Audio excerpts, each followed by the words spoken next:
Hey, welcome into Throwback Thursday here on Main Street Sports Today, presented by the Tennessee Orthopedic Alliance of Columbia. I'm Maurice Patton, along with Wade Neely. We'll be here with you for the next couple of hours talking local, regional, and national sports content, and plenty of it to talk. Wade, how's your Thursday? Thursday's good, Bo. Good to be with you. Hope yours is well, and hope everybody's doing well. We got a little calm. Had a little rain already yesterday. A little calm before the storm, perhaps tomorrow. So that means you just got to get out and enjoy what's a glorious little Thursday here. Oh, yeah, absolutely. Again, postseason play continues here locally for our high schools at the spring sports level. Postseason at the professional basketball and hockey level continues. We'll be talking about all of that over the next couple of hours and more. In the second hour, we'll be joined by TERESA Walker of the Associated Press. The Tennessee Titans officially learned their 2025 schedule, as did everyone else in the National Football League. We'll talk about that with T, among other things regarding our professional football team here locally. So looking forward to catching up with TERESA in the next hour. In the next segment, it's Coach's Corner. We'll be joined by Creekwood softball coach Nancy Jackson. The Redhawks will go over to Portland in a win and go to Murfreesboro, lose and go home sectional matchup. So looking forward to catching up with Coach Jackson. They have been perennial state tournament contenders here over the last little bit, and looking like they might have a shot again here tomorrow night. So excited to catch up with her. We'll also be giving away our weekly awards for our athlete of the week and our team of the week during that segment. So stick around for that. We'll talk a little Braves. Things are a little bit more upbeat than they were, say, an hour or so ago. We'll get into that here in the next little bit. Again, we'll talk some NBA and some NHL playoffs as well. And we'll get into a little soccer. So, again, plenty to get into, and we'll get into all of it here over the next couple of hours. So, let's get it cranked up, Wade. No sense in waiting. Yeah, I don't know if we should do it any other way. I say we get this thing off and running on a good-looking Thursday. Let's get this party started with yesterday's results and today's schedule on the rundown. This is the rundown. To the rundown we go, boys and girls. Thursday rundown means we turn the clock back and give you Wednesday results, and we start on the baseball diamond, where CPA defeats Chattanooga Christian 11-0 in a first game, defeats them 10-0 in a second game. 2 victories for CPA over Chattanooga Christian. It was Houston 13, Clarksville 2. Rossview with an 11-1 victory over Collierville. Columbia Academy with picking up a 5-1 victory versus St. George's. But wait, there's more. A 7-3 victory in the second game. Mo, you got an update further on that one for us? No, that's it. That's all that she wrote, and then she scribbled. Columbia Academy is through to the Division II-A State Final Four next week over at Murfreesboro. The defending state champions are still defending. So, bada bing, bada boom. Props to Columbia Academy and 2 nice victories. Capping our scoreboard, Huntington defeated Summertown yesterday 5-2. Let's go small diamond softball scores from your Wednesday night. It was Dixon County 10, Rossview 0. Eagleville cruising to a 13-0 win over Huntland. Green Hill 11, Mount Juliet 8. Gordonsville clobbering Joe Burns 12-1 was your final there. DeKalb County doing the same to Lawrence County 11-1. It was McNary Central 4, Creekwood 0. Stewart's Creek picking up a 6-1 win over Oakland. Page on top of Coffee County 3-2. Portland 6, Station Camp 1. Silverdale Academy with 2 victories over Columbia Academy, 7-2 in that first one, 5-0 in the second. Boys soccer action yesterday. Franklin County with a 2-1 win over Murfreesboro Central. In college softball action from the NAIA Central Methodist Regional, it was host Central Methodist 5, UT Southern 1, finishing up the season for the Lady Firehawks there. Major League Baseball action from yesterday, the Washington Nationals down the Atlanta Braves 5-4, sending them back under 500. It was fun while it lasted. Houston Astros with a 4-3 win over Kansas City. The Nashville Sounds, and there was a score that was misread on yesterday's show. The Nashville Sounds defeated Memphis 11-0 in the first game of a doubleheader yesterday. In the nightcap, it was more Sounds 5-0. Tough day for Memphis. Got outscored 16-0 over 14 innings. That's at home. That ain't good. And on the pitch, it was the Nashville Soccer Club with a 2-1 victory over the visiting New York Red Bulls. More on that one to come. That brings us into today. That brings us to your schedule for this evening. Baseball action gets underway at 4:30 when Hollow Rock Brewston travels to Eagleville. Siegel will be at Bradley Central. Independence is on the road at Beach tonight. Siegel and Bradley at 5. All these other games at 6 at the moment. Independence at Beach. Cleveland at Blackman, and Green Hill at Columbia. A 7 o'clock start time, however, for Hollow Rock Brewston at Eagleville. Second game of that doubleheader there. A couple of men's soccer scores. Big matchups of brewing here tonight. Hume Fogg will travel to Station Camp at 7 o'clock. Mo, that's the only start time that we have listed.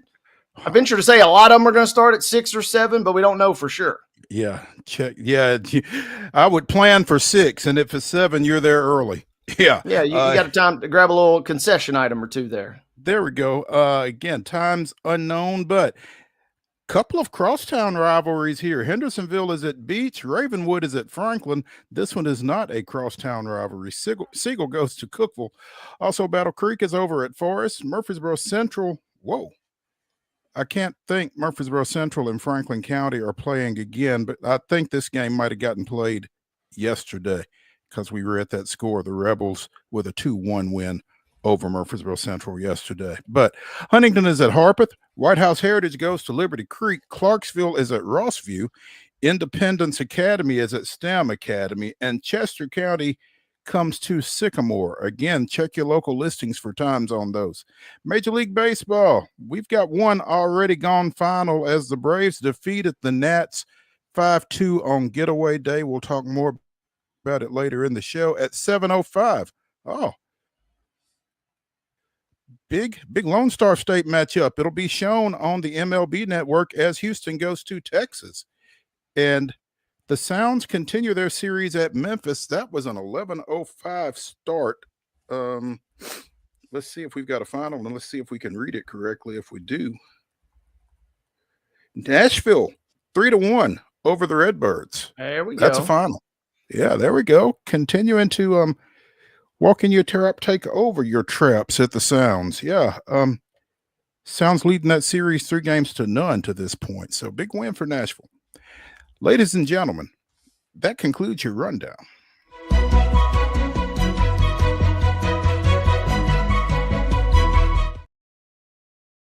Your top story brought to you, as always, by the fine folks over at Piggly Wiggly in Neely's Mill in Columbia. Be sure and check out their delicious daily deli lunch options available from 11 a.m. until 6 p.m. Also, their hand-cut meats, and everything is cost plus 10% at the cash register. Piggly Wiggly, Neely's Mill in Columbia, bringing you our top story.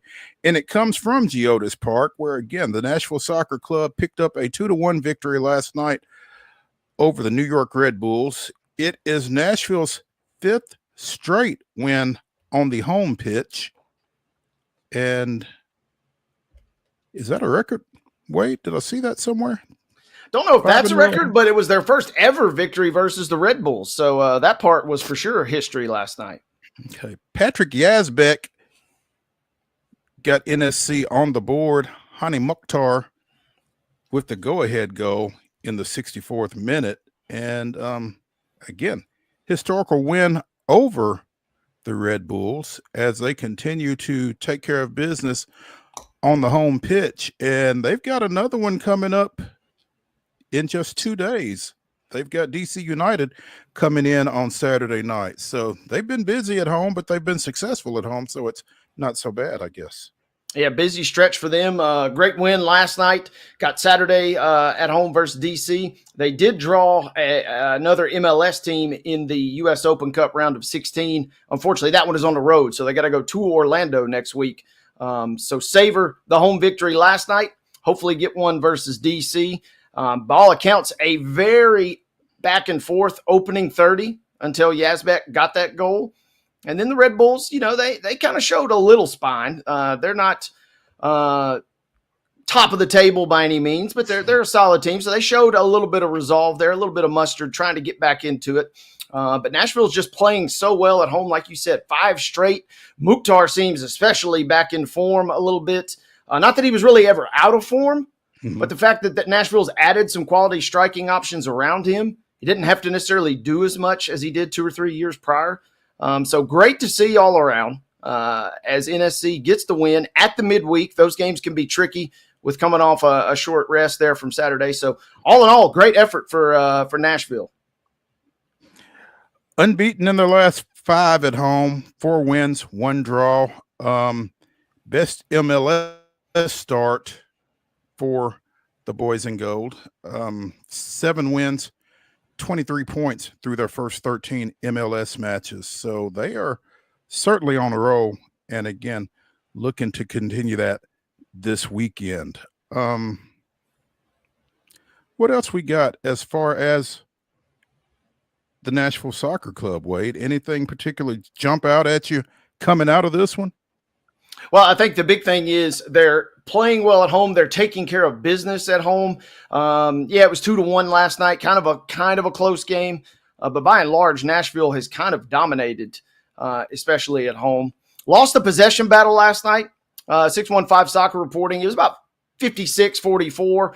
But Nashville just kind of continues. I still don't even know. It's one of these new stats, but expected goals average. That's kind of the hot new metric that everybody and Valaire and a couple of our guests have kind of pointed out that Nashville is doing a much better job of kind of drawing expected goals. Obviously, they don't all go in, but by doing that, they take care of business. So, to that point, last night, Nashville expected goals 1.84 versus 0.57 versus the Red Bulls. I don't really know what to make of that. Other than the fact I'd rather expect more goals than not. And the good news is Nashville won that battle. By all accounts, great effort for them. Nearly 23,000 people, which is a strong crowd in the middle of the week versus the Red Bulls, who they are. It's not as if Atlanta or Cincinnati was coming to town. Although it was dollar hot dog night. You do wonder if that played a little bit of a factor there in the crowd. But NSC perfectly positioned. They're 4th, nice and cozy at 4th in the Eastern Conference table right now. Take a screenshot. They're ahead of Inter Miami, who obviously everybody always expects to win everything. So Nashville's playing well and kind of taking names at home. The question will be, as the calendar kind of flips to the road, can they take care of business? I'm also real curious, Mo, to see how they approach that match next Wednesday versus Orlando City. You sometimes get into this strategy game of sorts with soccer clubs where a team really fixates on, hey, we want to win this tournament. We saw that with Nashville 2 years ago at the Leagues Cup. They really sold out for it. Some years, though, you kind of punt on those tournaments, whether you admit it or not. You kind of punt on those tournaments by sending out a lesser team to focus on MLS. Can Nashville kind of do well in both? That will be compelling to watch as we kind of continue over the next week or so. I'm intrigued as I look at the table in the Eastern Conference. Like you said, NSC is 4th behind Cincinnati, Philadelphia, and Columbus. DC United, that comes in here on Saturday night, is 12th in the East. They are 3-4-6. That's 3 wins, 4 draws, and 6 losses for the uninitiated, such as myself. Nashville is 7-2-4. So, again, it looks as if this is another prime opportunity for NSC to take care of business over the weekend.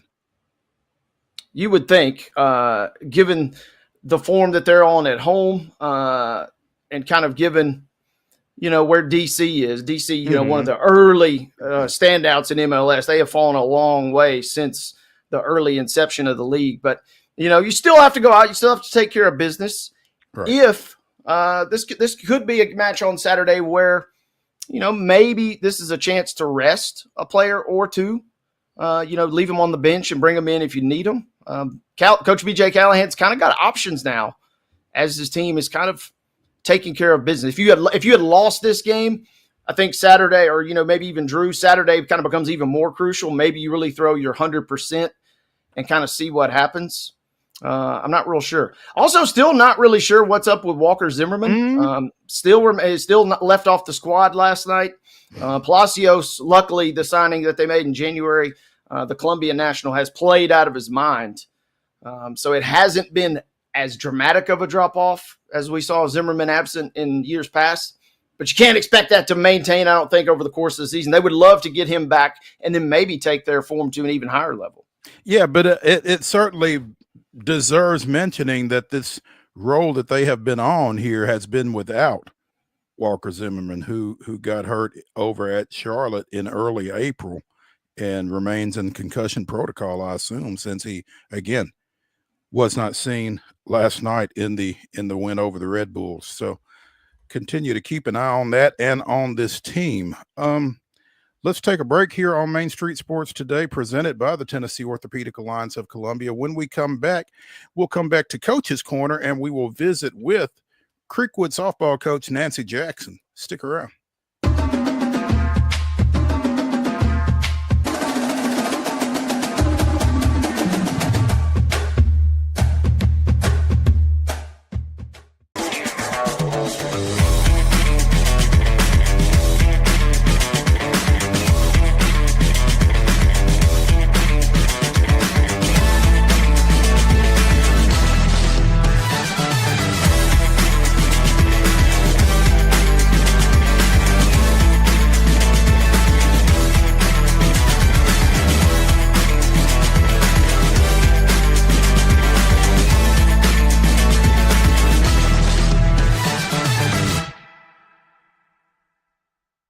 Get ready, race fans. NASCAR is back in Music City with a new name, the Cracker Barrel 400. Guitars, fast cars, and the comfort of Cracker Barrel's country hospitality. May 30th through June 1st. The action kicks off Friday night at Nashville Superspeedway with the Rackley Roofing 200. Then the Tennessee Lottery 250 on Saturday. And Sunday night, NASCAR's top stars under the lights in the Cracker Barrel 400.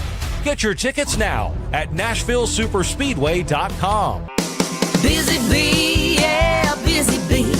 If you need Hold on, y'all, hold on. I need to make a call.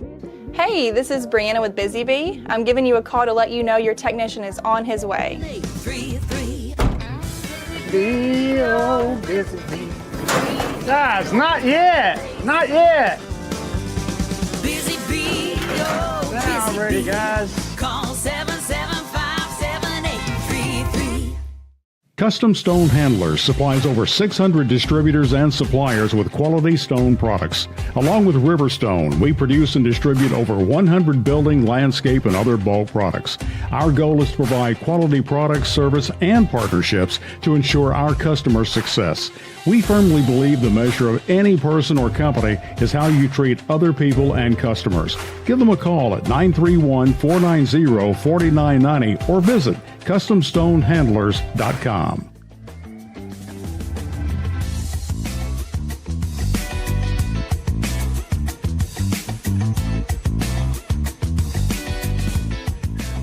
Throwback Thursday continues here on Main Street Sports Today, presented by the Tennessee Orthopedic Alliance of Columbia. In the second hour, we'll be throwing it back to a recent conversation we had with Brendan Quinn of The Athletic. Well, when I say we, a recent conversation Wade had with Brendan Quinn of The Athletic as we head into the PGA Championship that teed off earlier today. So that'll be fun, and I'll get to hear it for the first time. Right now, though, it's time for Coach's Corner as we visit with Creekwood softball coach Nancy Jackson. The Redhawks getting set for a sectional matchup up at Portland tomorrow as they continue on the road, dropping a tough region championship matchup down at McNary Central yesterday, 4-0. Coach, thanks for joining us, and congratulations on the season to this point. I guess that's the best thing about the region finals is that you know regardless you've got at least one more game. Yes, sir. Thank you for having me. Yeah, the Wednesday game's not nearly as stressful as the Monday and Friday game for sure. And this is a situation you guys have been in before, as we were saying in the first segment. You guys are, pretty perennial state tournament contenders at this point. It's nice to kind of have that experience to fall back on, whether you go on the road or whether you're at home, I guess, at this point of the season. Yes, it's very, we went last year, so these girls were all, we didn't have to travel last year. We had to travel pretty good ways yesterday, which it's hard to get off a bus ride of 2 hours and 20 minutes and play, but they played hard and I was proud of them, but we came up short yesterday. So Yeah, you guys haven't come up short often. That game, if the information that I have is accurate, that broke a 9-game win streak for you all. It sounds like you all have been rolling pretty well. yeah, we've been doing well in the postseason thus far. McNary's got a really good pitcher. She's really, really good. And we knew that going in. We actually faced them on Monday last year and won 1-0. So we knew it was going to be tough. So that is so much the name of the game, it feels like, in this sport. If you've got a stud in the circle, you can really do some damage. And like you said, getting off the bus after a 2-hour plus drive and then facing that kind of talent in the circle, it's not easy. It's not easy, but we live to see another day. So, Coach, what was the immediate message then to your team? I'm always fascinated by coaches in these scenarios where you're in a region championship, and yes, that's important, but you still have that other game to play, and that in a lot of regards is the most important game. So kind of what was your message to the team after, as you guys try and put that loss behind you and turn right around for tomorrow? Well, first thing I told them was I have 7 seniors that are graduating today.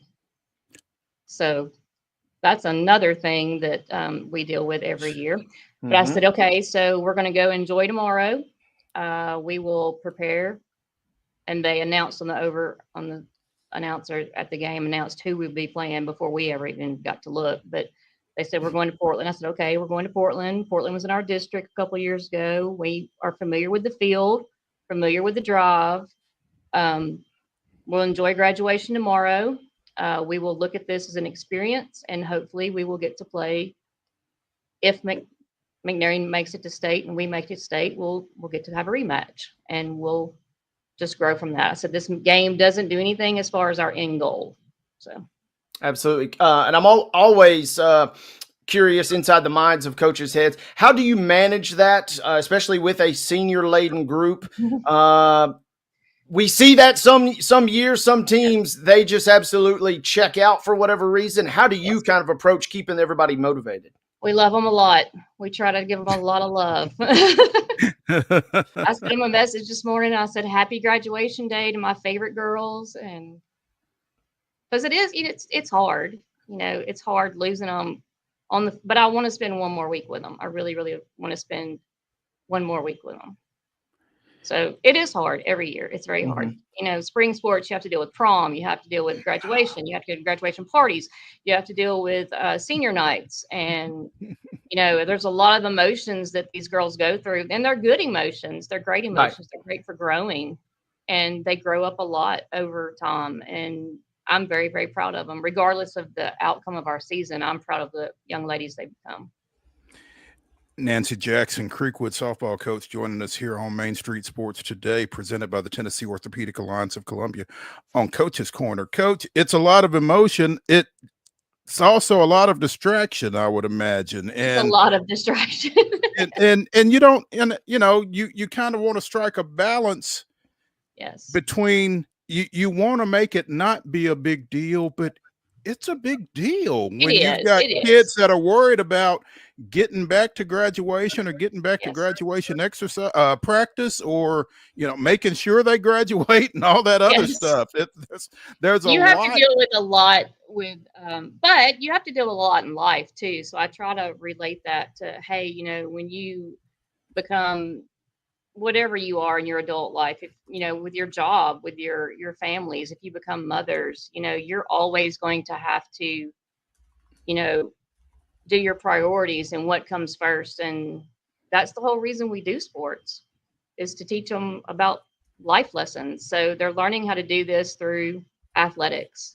And I think that's why I love high school athletics, is because it teaches them in an atmosphere that is not detrimental to their future.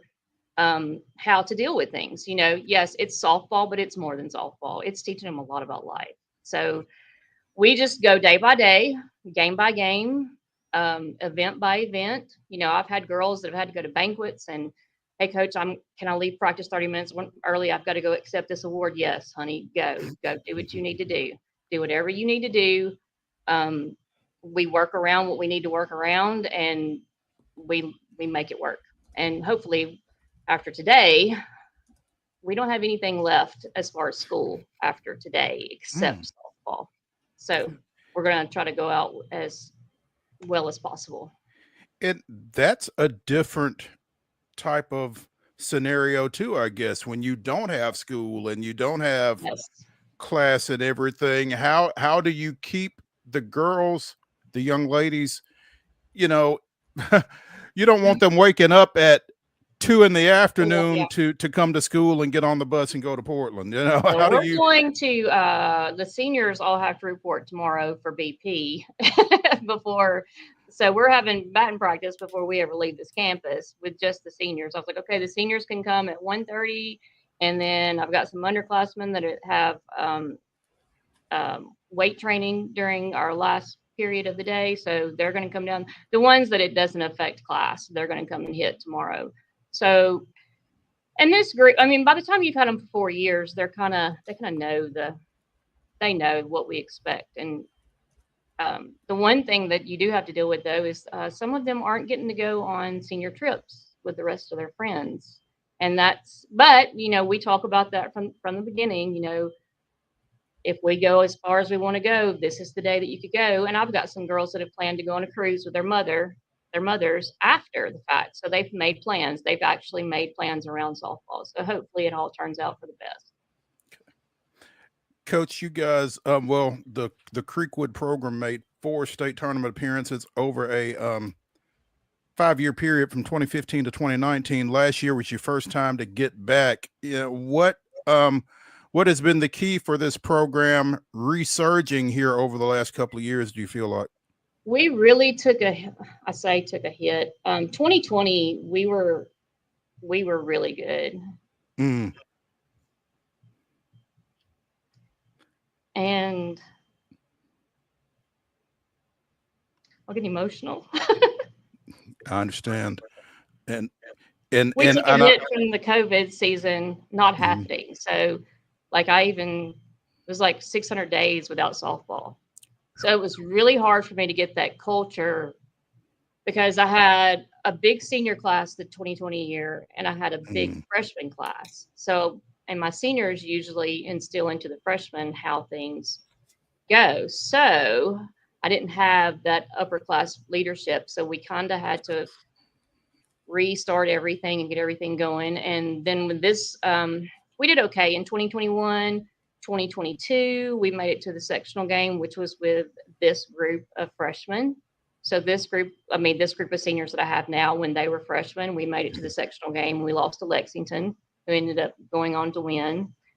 And then the next year, we did well. We did okay. And then last year, this group was juniors, and they really got better. So you missing that year really hurt us a lot. I know it hurt a lot of people, but it hurt us a lot because we did have the seniors who were not able to instill all those just the regular routines that we do, the things that we do, the way that we do things, that culture. We had to rebuild that culture, I guess. And we've got it now, you know, and this group has done a really good job of creating the culture for the younger girls. And so many programs, and I'm sure you can relate to this as well, you know, they had kind of built toward that. You had a big group of seniors that year, and to not be able to fulfill that potential is really kind of leaves a mark on a program, I would imagine. Yes, it was hard for us to bounce back because, like I said, I was going to be really senior heavy and really freshman heavy that year. And so by the time I got those freshmen on the field, they were sophomores. And then I had to rely on sophomores who had zero experience. So, but we made it and we learned from it and it was all good. So, How do you keep it in perspective or put it into perspective for these young ladies who did, have some success at the state tournament last year before you guys do fall to the eventual state champs, but you got a couple nice wins. How do you put into perspective, hey, just because we had that run last year, it's not given that we'll get back, especially as you approach this one game scenario you face tomorrow? I think that they know that. Like when we won Monday against Lexington, that was a really intense game because we knew this is our GPA on this team is really high too. So they're thinking things through. I've got a lot. I mean, I've got girls that are going to be making speeches at graduation. So they're analyzing, they're looking at things. They knew the importance of Monday. They also knew that yesterday wasn't going to break them either. So which I wish they would have, they wanted to win. I'm not going to say they didn't want to win, but they knew, they know what they look at it. They look in all aspects. They're scouting just as much as I am right now. They were like, where can I watch them? What's this? What's this girl do? So they're highly intelligent young ladies on and off the softball field. So, which has its pluses and its minuses. Yes, it does. Yes, it does. Yes, it does. When you have as many seniors as you have, Coach, I mean, you love that experience when you've got it, but at the same time, like you were saying about the 2020 team, you're gonna have a lot of holes next year. And little I don't guess there's my middle school team is competing. One of our feeder schools is competing in the state tournament today, and they won this morning, so they will be in the championship game tomorrow. So we do have some youngsters that that'll fall in, and we hope will continue the tradition here because Charlotte Middle School is one of our feeder schools, and that, like I said, they played this morning and won 14-1. So we look, yes, a little shout out to my middle school girls. So, you don't want to juggle things. I mean, you want to put the best team on the field you can put out there, but when you look up and you say, okay, she's gone. And she's gone, and I guess it could get a little bit depressing when you look at it. Yeah, it does. But that's the fun part of it. That's why I say I always love, because in high school you take what you get and you do the very best you can with it. And we will utilize March and April next year to figure out who needs to be where and try to make another run.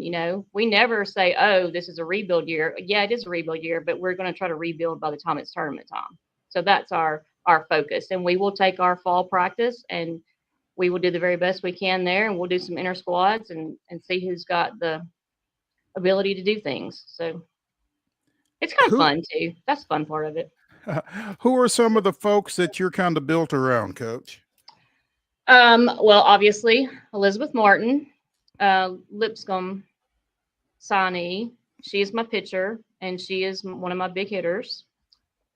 She missed her sophomore year. She had a back injury, so she missed her entire softball season her sophomore year. But she's solid in the circle. She does well. She's not a strikeout. I mean, she strikes people out, but she's more of a ground ball. She gets a lot of ground balls, which is really useful because my Kendall Bryant, my shortstop, but I think both of those girls made All-State last year. They're both really, really competitive young ladies. Kendall's not going to play in the collegiate world by choice. She's going to go to Ole Miss and go to school. And I'm sure that when they figure out what she can do, because she is a 4-sport athlete. She played flag football this year in our first season. She played volleyball. She was All-State in volleyball. She played basketball, and she plays softball. So she is just, when they figure that out, I'm sure the intramural squads are going to be asking for her to come play. I'm sure they're going to be like, hey. And then JC Dillahay is a sophomore. She plays third base for me. She's a good hitter, good little third baseman.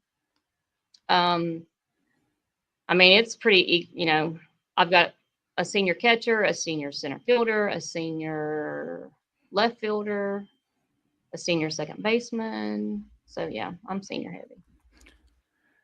That experience, though, you feel like will come in handy, and certainly as you go on the road tomorrow to Portland, that experience from yesterday down at McNary will come through too, I'd imagine. So, I hope so. Yeah. And once you've been to the state tournament, nothing less will really do for you. So I imagine there's that hunger for this team this time around.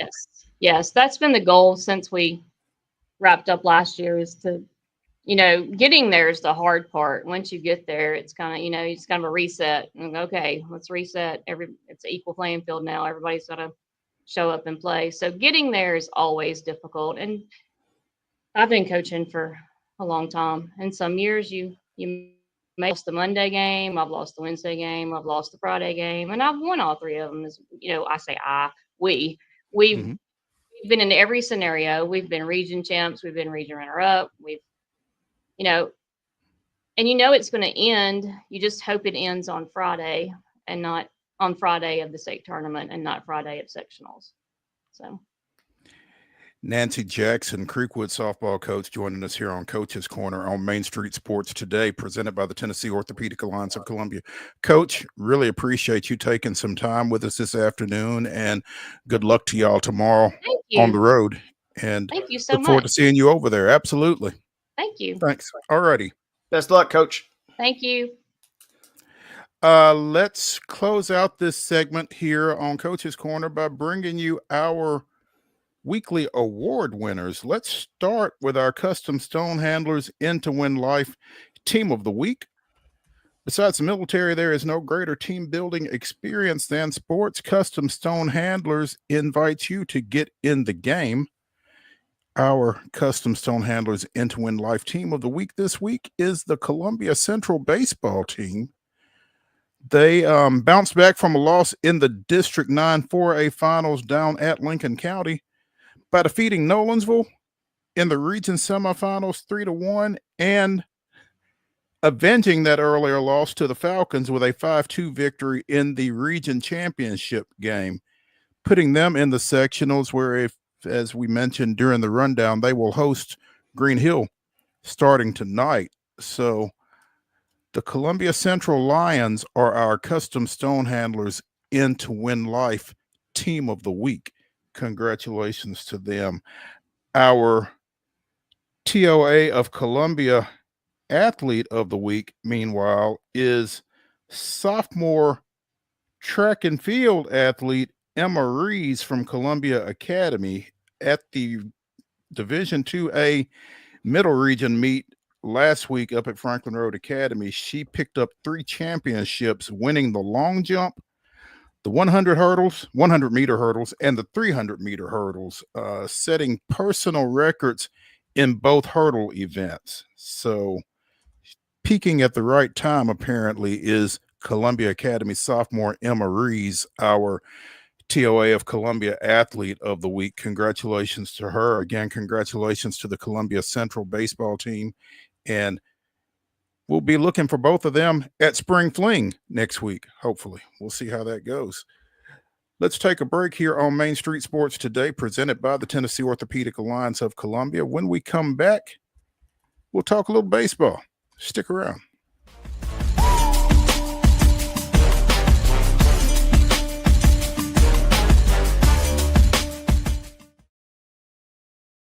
If you want the latest in weather conditions, be sure to tune in to our Busy Bee Plumbing weather report each weekday on Mornings on Main Street. Brought to you, of course, by Busy Bee Plumbing, Heating and Air Conditioning. We will keep you updated on the latest conditions outside, like severe weather, heat, snow, rain, and even hail.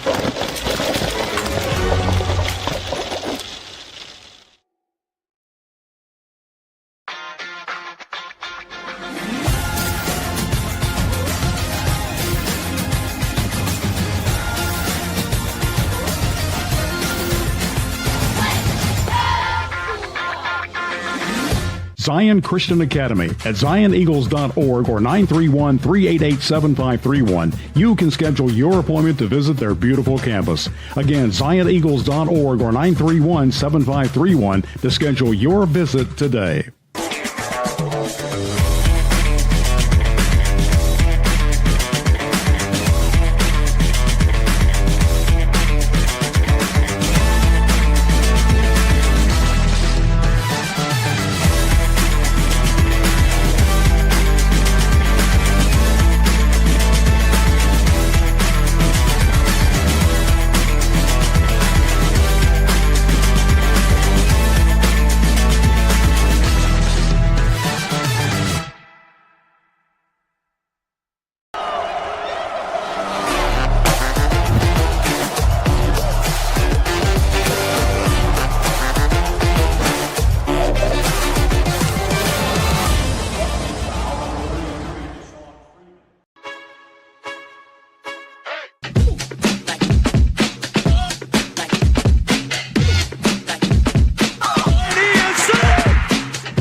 2011. Dan Ugla scored all 3 Atlanta runs.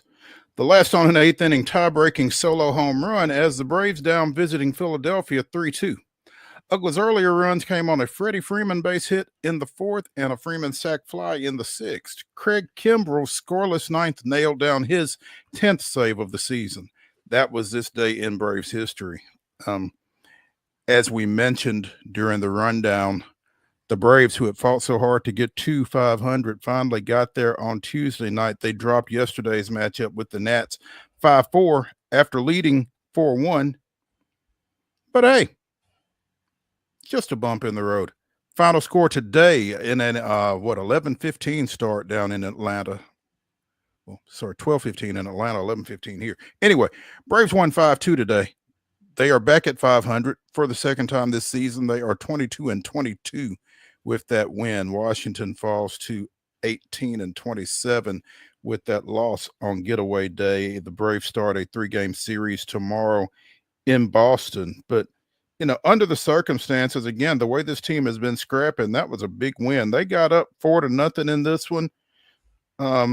Gave up an unearned run in the 6th as Austin Riley booted one. Washington then got it down to 4-2 in the 8th when C.J. Abrams hit a home run. Second game in a row with a home run for the Atlanta native there. But picked up some insurance there in the bottom of the 8th, and Raziel Iglesias picked up the save. So, again, big win for Atlanta under the circumstances, even though it was against, you know, a not great Washington team, just because I'm not sure how great the Braves are these days. Yeah, if there was ever a time to get back out and get right back to it and get a win, today was it, right? You immediately kind of you don't completely forget about what was a pretty bad loss last night, but it makes it a little easier to push it out of the back of your mind when you can wake up practically and have a game already underway and you come out to the good. That's kind of what you want, right? Yeah. A.J. Smith-Shawver with a great start for Atlanta today. 6 innings, 6 strikeouts, allowed just 2 hits, and again, the 1 unearned run. Starting pitching throughout this series was really solid. It was late inning situations that kind of cost them in that loss again. But for the most part, they took care of business, taking 3 out of 4 from the Nats. I mean, really, that's about all you can ask for. So just continuing to plug forward. Getting closer to, again, getting both Strider and Acuna back. I think Acuna is going to get on the field with Gwinnett. He was in the dugout last night, apparently, at Truist. So ideally, both those guys get back around Memorial Day, roughly, and we'll see what happens. In the meantime, Drake Baldwin continuing to answer the call. Batted second today, turned in his second 3-hit game of the week, the rookie catcher did. So, you know, you got to figure out a place for the left-handed hitting catcher, and that's going to be a dilemma because Sean Murphy is also playing pretty well offensively. So you got 2 hitters hitting, 2 catchers hitting pretty well. You've got Marcell Ozuna, who is one of the linchpins of the offense at DH, so it's not like you can stick one of them there because you can't take him out. And they've got a problem just in terms of getting their best offensive players on the field because they're all kind of at the same positions roughly. So it'll be interesting to see how or if they get that remedied. But that's kind of been an issue for Atlanta through this first 44 games now, is that inconsistent attack. And when you've got a young guy like Drake Baldwin, and you know he's going to cool off at some point, but you know, you kind of want to take advantage of him while he's hot right here. So we'll see how they address that. Absolutely. And that's kind of I'm glad I'm not the manager because you're kind of damned if you do, damned if you don't. You don't. It's a interesting flow chart. It's kind of a chemistry equation there to try and put everything together every day. One other quick note, though, you mentioned they go to Boston. Boston kind of maybe reeling a little bit. They're off today, but man, the Tigers, the hottest team in baseball, maybe the best team in baseball, got a nice walk-off win at home last night. So Boston sub 500 by a game. They're kind of licking their wounds as Chapman blows the save last night. Yeah, maybe they'll still be kind of I'm stunned I'm I'm, I'm puffing you up a little bit here. I'm trying and to I get a little appreciate it. optimism for you. Absolutely. Every little bit helps. We'll absolutely take it. Speaking of optimism, Houston getting another one against Kansas City last night, 4-3. Jeremy Pena with the game-winning RBI, finished up 4 for 4, and Hayter picks up a save. Not bad from the boys. Kind of just laying in the cut. Not really playing great, not really playing bad, but taking a couple off the Royals, who are, not world beaters, but they're a quality team in a jumbled up American League. So little sign of life for Houston there. I'll take that. Absolutely. Miami will also take the sign of life that they got last night. Ryan Weathers goes 5. All he gives up is a solo home run to Seiya Suzuki, his 10th. And that shocked me when I looked at the box score. It's either his 10th or 11th, actually. Suzuki has double-digit home runs. 11. And it's not even Memorial Day yet. I was not expecting to see that. But that was the only run that Ryan gave up. He gave up 2 hits total, struck out 5 over his 5 innings of work, and in his 2025 MLB debut, picked up the victory as Miami stunned the Cubs 3-1. So big win for the Marlins. Kyle Stowers, who we talked about, or who Christina DiNicola talked about when we had her on yesterday, with a pair of home runs for the Marlins in that win. Yeah, great effort for Weathers. About really all you could ask for. 5 good innings, only a couple of hits, the 1 home run, but only 1 walk with 5 strikeouts. That is truly about as good as it gets. And just to add a little icing on the cake, they get the win and get him the win. And on the other side, though, man, Chicago is in free fall mode. They were looking like they might not only run away with the Central, but might compete for one of the top seeds in the National League. But over the last 2 weeks, they have fallen off a cliff, especially in terms of their offensive production. But we saw yesterday, it was Weathers that was part of that equation on the other side for Chicago. No doubt. And then the Marlins getting 4 scoreless out of their bullpen, and inning crazy from 4 different guys. So, yeah, nice win for the Marlins. We don't want those guys waking up, though, as Braves fans. But, yeah, certainly like to see Ryan get off to a good start like he did as he comes back from that forearm strain that had him sidelined late in spring training and through the first few weeks. Sad news for former Astros fans such as Wade. Current Astros fan. Yeah, my bad. I'm sorry. I misspoke. Although I'm a little bit more of a bandwagon fan these days, but yeah, a little current still. No, somebody's former here, and it's not Wade. My bad. But Tony Kemp announced his retirement earlier today. The former Centennial High School multisport athlete, ex-Vandy boy, SEC Freshman of the Year and Player of the Year during his career at Vanderbilt. 5th-round draft pick by the Astros in 2013. Got in 9 major league seasons with the Stros, the Cubs, the Athletics, and the Orioles. Shut it down earlier today. And a very heartfelt series of posts on socials. You can find them at his Twitter at Tony Kemp, but went out, really the way you would expect him to, if you have any feel for him at all. And, you kind of hate to see him go, but at the same time,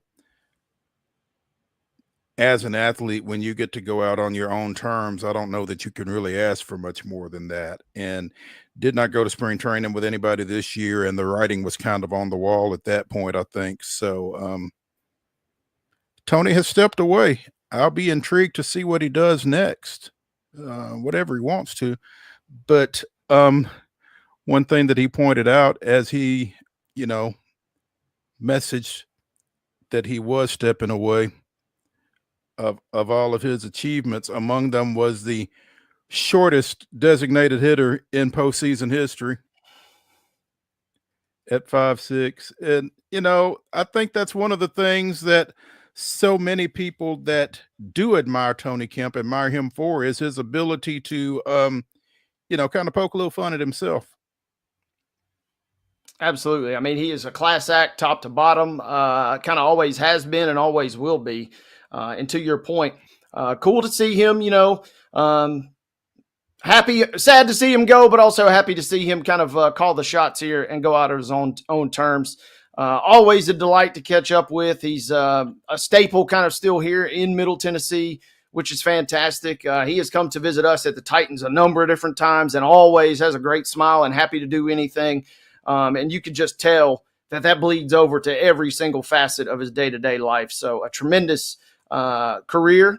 And I'll be very excited to see what his next chapter kind of is. He can literally do anything he wants.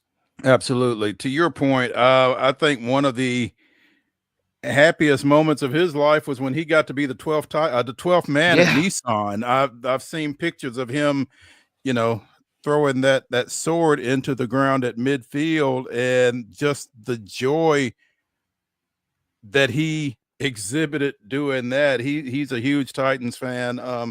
I saw him actually get Brad Hopkins' autograph once, and Brad's like, dude, I need to be asking you for your autograph, And that's the thing about Tony, man, just the way he carries himself always. He's like so self-deprecating. And dude, you played 9 major league seasons. I mean, there's really in the grand scheme of things, there's not a whole lot of people that have done that.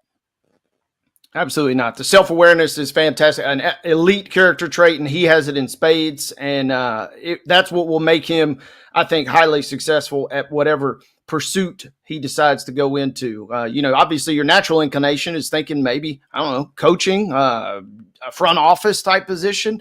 But he could do a number of things. I could see him getting involved with, nonprofit work here in Southern Middle Tennessee. I mean, he could literally paint any sort of picture he wants going forward. Matter of fact, he could probably paint multiple pictures. So well-deserved to see him kind of go out on his terms. And sad news for local baseball fans and baseball fans as a whole, but good news for him and his family. Yeah, the tributes will be coming in from all corners. You mentioned nonprofit as an option. He was the Oakland A's Roberto Clemente Award nominee each of his 4 seasons with that club, which is for, community service and that kind of thing. Mm-hmm. And no one more deserving of that recognition than him. Again, did not finish the season last year at the major league level, opened up with the Baltimore Orioles. I think he spent some time in the Reds and the Twins organizations, but didn't get up with either of them. And I think that this has kind of been some time in the making probably for him. And just today he announced it. So, again, congrats to him. Broadcasting could be a thing for him. I don't know if coaching is necessarily something that he wants to do. I think he's got a couple of young kids and that kind of thing. So, but they're gonna need coaches.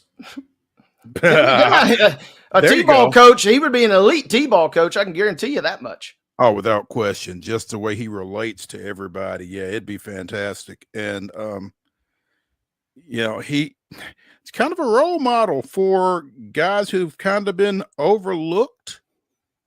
Again, not the biggest guy in the world, but, had some success at the highest level of collegiate baseball in the country. So, there's a lot there to tap into if he decided to go in that direction. But I don't know who Vanderbilt's got throwing out the pitches today and tomorrow and Saturday, but if you need a little extra juice versus Kentucky, they need some wins. Maybe a little free inspiration there if you bring him back.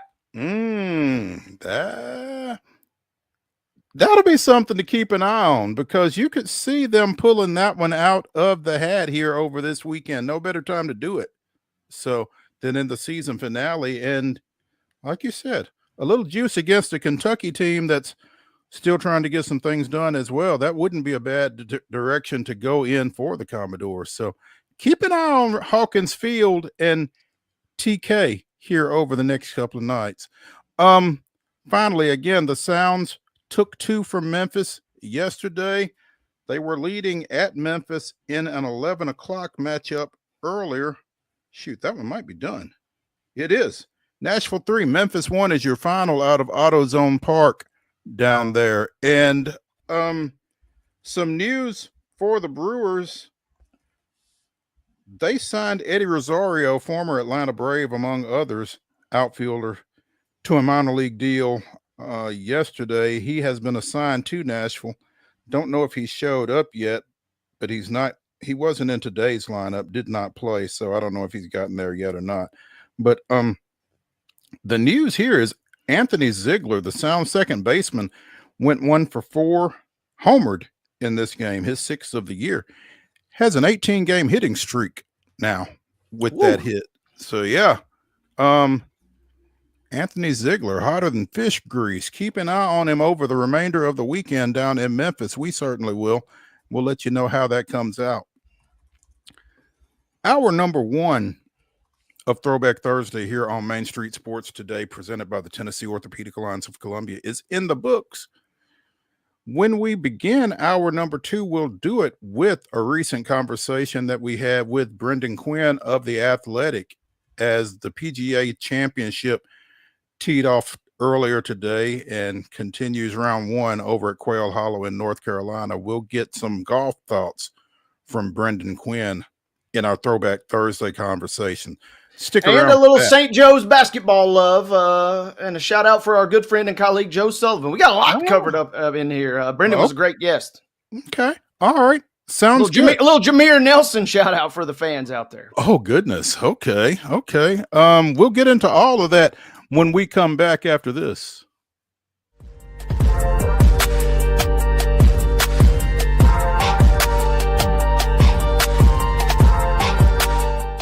Jones & Lang Sporting Goods here in Columbia has been outfitting teams, officials, and anybody else from T-ball to college for 50-plus years. Be sure and check them out at 931-388-8060 or online at jonesandlang.com. Jones & Lang Sporting Goods, the look of a winner. Zion Christian Academy at zioneagles.org or 931-388-7531. You can schedule your appointment to visit their beautiful campus. Again, zioneagles.org or 931-7531 to schedule your visit today.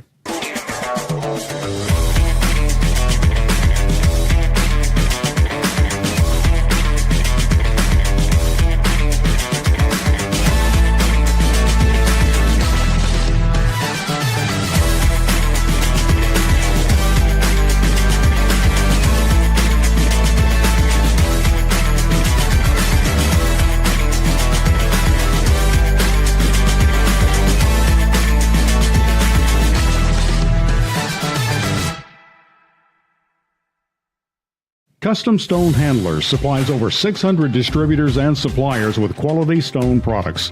Along with Riverstone, we produce and distribute over 100 building, landscape, and other bulk products. Our goal is to provide quality products, service, and partnerships to ensure our customers' success. We firmly believe the measure of any person or company is how you treat other people and customers. Give them a call at 931-490-4990 or visit CustomStoneHandlers.com.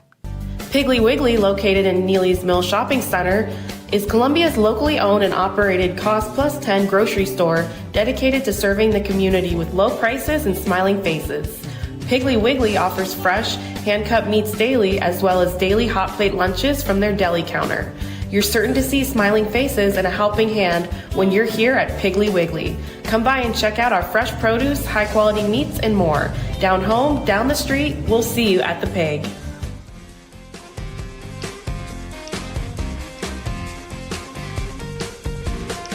It is our honor to bring in our next guest. We talked about the Masters. We talked about Rory McIlroy a lot on the show yesterday, but we had to go to the source. And so with that being said, we had to bring in from The Athletic. He is the one, the only Mr. Brendan Quinn. First of all, Brendan, good afternoon, and thank you for joining us. Brendan, couldn't hear you there for a second. Might be muted there. There you go. I got it. Yeah, we got you. We got you now. These things out after 5 years of doing such things. I am notorious for muting myself, so I sympathize with you there, Brendan. But hey, first of all, Brendan, before we go any further, friend of the show, Joe Rexroad, just tell us honestly, how devastated was he when Sparty goes down in the tournament? Give us the real tea. Joe is as objective as they come. I would never expect anything less of him. I think he has a child at this school. He's from here, from the school. It was I'm sure there was a little disappointment there. I will say though, that Michigan State run, um, they so outkicked their cover, not to use a football terminology, but they went as far as they were going to go. So I would imagine Joe and anyone else involved with the Spartans would have taken that result if you gave it to them at the beginning of the year, because I think I picked them like sixth in my Big Ten preseason poll. I didn't see any of this. That was like a duct tape job by Izzo, if there ever was one. Maybe I was clueless. I picked Michigan State to win my bracket this year. I must have. Well, I mean, they had a good year. I'm saying in the beginning of the year, you look at that roster, it never quite made sense that they won a Big Ten. It was, Jace Richardson and just a bunch of kind of auxiliary pieces. Well, we knew you'd give us the tea, because when I asked Joe, my beloved Wolverines, I always try and bait Joe when he's on the show, and he never takes the bait. You're right. He's cool, calm, collected. So thank you for at least shedding a little wisdom. But Brendan, we do bring you on. Obviously, everybody was just gripped by the storyline on Sunday. But for you being there, can you kind of just put into words the magnitude or the weight of the that was kind of lifted? Give us just the vibe from Sunday at Augusta. It was kind of all over the place. There was, at the beginning of the day, it was, can Rory do it?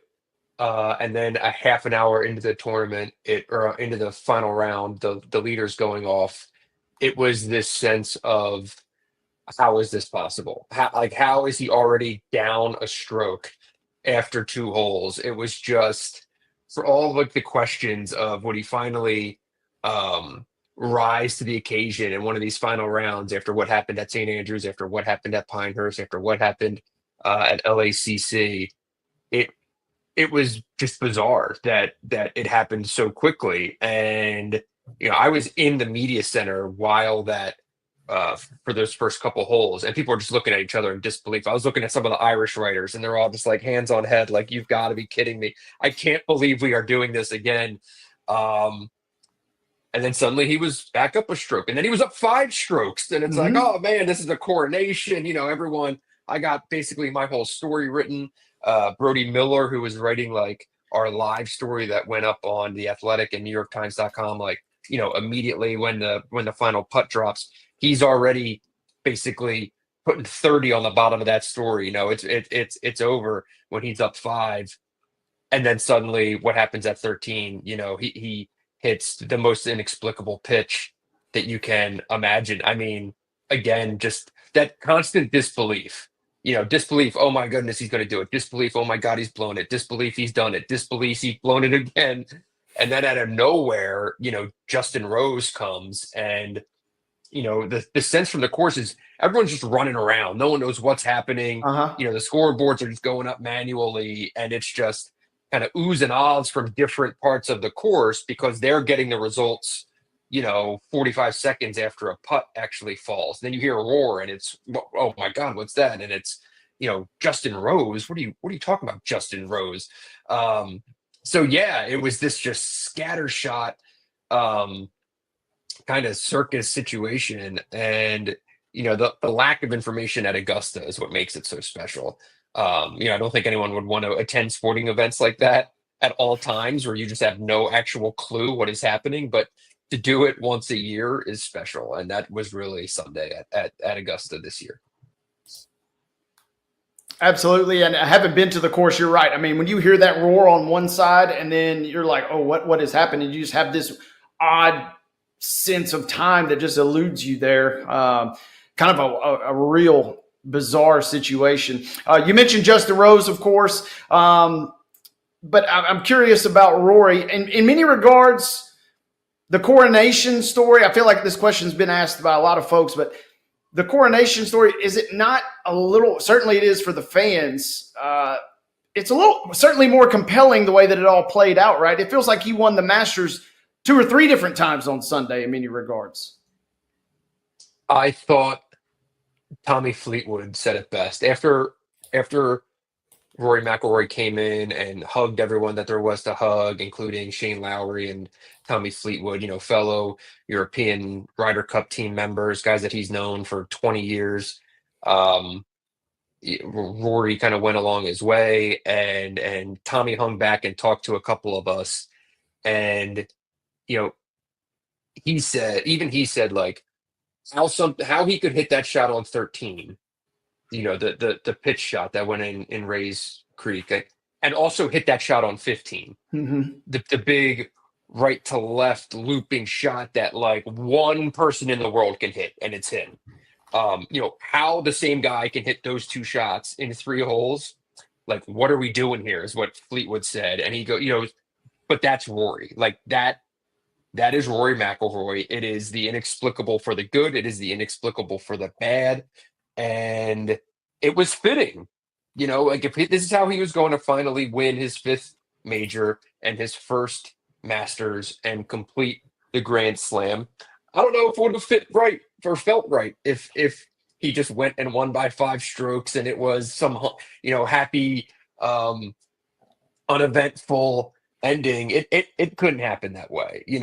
That's not how the movie goes. The movie goes that we see basically him have to spill it all over the course, like every part of him, and he did. He showed all of his parts, good and bad, and that's how it was going to be. Like you look at the round at St. Andrews, which is a lot of people have kind of always really thought was the one that he should have won that. Like, it was the 150th at St. Andrews. It would have really been befitting. And he just parred his way through the entire, like he never had a blow up, but he also never did anything. It was just par all the way along. That's not how he should win either. Like it should have been both scoring and losing. And, of all people, to be the first player ever to win the Masters with 4 double bogeys in a tournament. That's kind of says it all. That is the ugliest winning scorecard you will ever see, right? I would take it.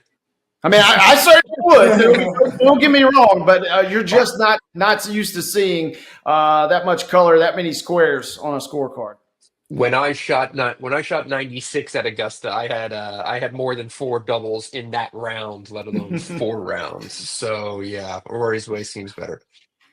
Brendan Quinn of The Athletic joining us on Main Street Sports today. Brendan had a great story talking about Rory's win in The Athletic, his last seat at the table.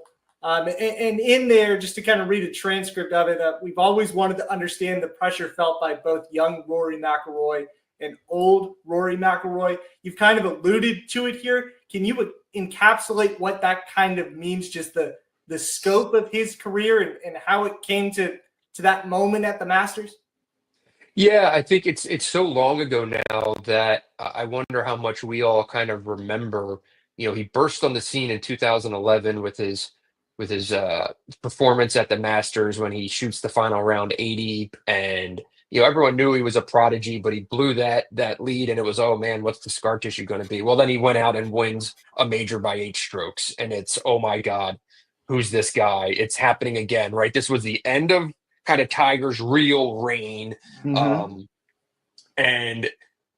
here comes this new guy, and it was, okay, this is the next one. It's from Jack, Tiger, right? And here's Rory, and he lived up to it for the most part. He wins 4 majors in his first 3 years, and is going to be the guy. And Jack, after Rory won his 4th major, it was a PGA at Valhalla. Jack Nicklaus said he's going to win 15 to 20 of these. So, like, when people say that out loud, when you get someone like Jack Nicklaus saying this guy's going to win 50, like, what pressure is that, right? Like, imagine, I don't think Tom Brady has ever come out and been like, Patrick Mahomes is going to win 9 Super Bowls or something. Like, you just don't say that about other players. And that's been the space that Rory has lived in for the last 10 years. And it's just gotten bigger and bigger. And as he's just gone on longer and longer, it kind of turned into this kind of self-fulfilling prophecy of him putting this pressure on himself and all these great players saying he's going to join us. And if you're saying to yourself, how do I do this? And you kind of stop playing freely, you're stuck. And that's kind of what it felt like Rory was at for a lot of the last 10 years. He was kind of stuck in suspended animation there. And, a couple years ago, Tiger says, oh, he's going to win one. No problem. It's just a matter of time. He's definitely going to win one. That same week, Rory missed the cut at Augusta, and that's just what it's been. And I can't imagine what that feels like. That pressure of not just the pressure you put on yourself and the pressure that the fans put on you, but when it's those guys who are your actual heroes, Jack, Tiger, Tom Watson, Nick Faldo, on and on and on, who say, you're supposed to be one of us. You're supposed to be at the champions dinner with us every April. Why aren't you here yet? And that's got to be a really hard feeling. And I think a lot of the problems that Rory has had have stemmed from trying to navigate that. And you saw the catharsis that kind of came right off him when he finally won. And it's, I think, finally getting to be where he's supposed to be. Immediate question coming out of this, Brendan, for Rory is this the start of kind of a real rejuvenation? He'd been playing well, obviously coming into this term. Is this the start of something big in your mind? Yeah, I mean, you could certainly make the case that the lid is off, and if he doesn't, now he suddenly gets to show up at majors, not having to answer the same damn question every single time. What does that do for you? And when you look at the lineup of majors this year, it's the PGA at Quail Hollow. Rory owns the course record at Quail Hollow, has won there multiple times. He would have been the favorite even if he hadn't just won at Augusta. I think he would have been the betting favorite to win there, even with Scotty Scheffler, just because of his course fit at Quail. Then the U.S. Open's at Oakmont. It's distance, it's U.S. Open conditions. That might be a little bit tougher because if they really turn the screws on those greens, who knows? But again, pretty good fit. Like, he's a pretty good fit for Oakmont. And then the Open Championship is at Portrush in Northern Ireland. Of course, he grew up playing a place where he will be, receive a kind of a hero's welcome and a hero's return. I went to Hollywood, Northern Ireland last summer after Pinehurst to write a story about the angst in the town. This place that's been rooting and waiting for this guy to win a major for 10 years. They used to have parties for every major that he played in. And over the years, as he stopped winning them, the parties stopped being held at the club. And everyone started watching them kind of at their house and stuff like that, unless he was in contention in the final round. And well, now that's all back, right? It's going to be a huge party. And if you remember the last time that the Open was at Portrush, he was supposed to win that one, and he shot a first round 80. And it was the pressure. It was clearly the pressure. And then what happens? One of his closest friends, Shane Lowry, of all people, goes on to win it, and he's the Irishman who wins at Portrush. Well, it might be Rory's time now. So I agree with your point. He has been one of the 1, 2, 3 best players in the world, basically at any given time for every year in recent history, even when guys like Scotty jump up or Rahm jumped up or Xander jumps up, like Rory's always been there. And now, like, this could be the summer where, man, a lot of special things could happen. Talking with Brendan Quinn of The Athletic, breaking things down from Augusta, talking about Rory and earning that career Grand Slam. Brendan, I do have to ask you, though, one of the other interesting topics related to the tournament, of course, but I was unaware of the concept of the Masters marker.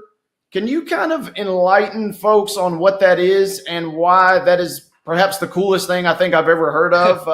And I'm trying to sign up to figure out. First, I know my steps, but I got a long way to go to even consider that. But break that down for us. You're talking about the marker who plays with the odd number man?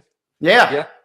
So, first of all, it's very interesting. The current marker is also, as am I, a proud graduate of St. Joseph's University in Philadelphia. Yeah. Played golf. A guy named Mike McDermott played golf at St. Joe's. Outstanding amateur golfer in the Philadelphia area, and has won the Pennsylvania Am and all those types. Just that guy, right? Who probably could have chased it, probably could have chased a career, but has really good business acumen and said, I'm going to go do that and just be an elite amateur golfer on the side. So he made a ton, makes loads of money in business. And then he's also this elite golfer who gets into the nicest clubs. So he's a member at Marion and Aronimink and Pine Valley and all these places that want him representing their clubs, right? Tough life for Mike. But brutal. Eventually, right, he gets the interest of Augusta. And the purpose of the marker is that they don't, for a round at the Masters, if there's an odd number of players to make the cut, you don't want someone to have to go out solo. You need someone to attest to the score, and B, just for pacing, right? You don't want just someone out there by his lonesome 4 holes ahead of the first group. So the marker's out there to play with the last player, or I guess I should say the first player out on Saturday and Sunday. So whoever that odd man is, you play with Mike, and that score doesn't count. You're not on the leaderboard. It's strictly as kind of like a pace car, basically. And yeah, some like Mike's a stick. Like he can shoot even par at Augusta. But I don't know what he shot. I didn't get to see him. But the annoying part is no one's allowed to speak for Augusta that's not the chairman. So in this case, Fred Ridley. So last year, Mike McDermott played, and I shoot him a text. I'm like, "Are you playing in the Masters? What is happening right now?" And we exchanged some texts, and I'm like, "Well, let's do a story." He says, "I can't. I'm not allowed to be quoted publicly because that's Augusta National Golf Club rules. Like, you are not supposed to be quoted as a member or a player or anything, or a representative of the club, unless it's in like a spokesman type role." So that's the story of the marker, and I'm proud that the marker's a Hawk.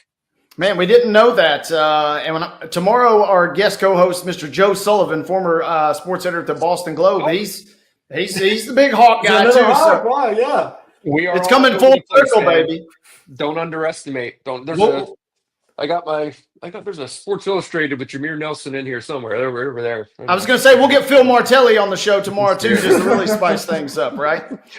Phil will do it. He'll talk to anybody, anytime, anywhere. I'll shoot you his cell. He'll answer just on the spot.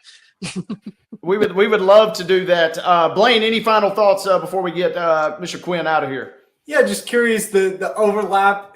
As high school sports reporter, kind of have that constant overlap of one season to the other, but writing for The Athletic, going from March Madness to the Masters, what is that like? It's the best double in sports for sure. I am as I get older, it gets tougher for sure, bouncing back from 5 straight weeks, because it's this year I did the Big East tournament, so it was Big East tournament, then 3 weeks for the NCAA straight to Augusta, and everyone's always makes the joke of like, "Oh, you're like, it's like Jim Nance." I'm like, I don't think Jim Nance is flying Delta Comfort. I think he travels a little bit differently than I do. But it's fantastic. Like, it's one of the best days of the year every year is going to the national championship game, which is always like a 9 p.m. tip off on a Monday night, and then by 3 o'clock in the afternoon the next day, walking into the media center at Augusta, just kind of delirious. And they're 2 of the best events on the sporting calendar. As a lover of both basketball and golf, you couldn't ask for not only cooler events to cover, but better vehicles for stories. The national championship game this year, both of them, the semifinals and the title game. I was assigned the Duke Houston game in the semifinal, which was an all-timer. And then I had to write the running gamer for the national championship game, another all-timer with an unbelievable finish, and then off to Augusta to cover Rory, winning the Grand Slam, that's the type of stuff where like it's all pinch me moments. It's all stuff that if I got to talk to my 12-year-old self, his head would explode. So it's amazing, and I'm so thankful to the Athletic that I get to do this stuff. Not a bad gig, to say the least. Not a bad gig. And we enjoy reading your stuff. We enjoy keeping up with the Athletic as a whole. And Brendan, Quinn, thank you so much for joining us and shedding some light on a historic weekend at Augusta, my friend. Appreciate you guys having me, and look forward to doing it again.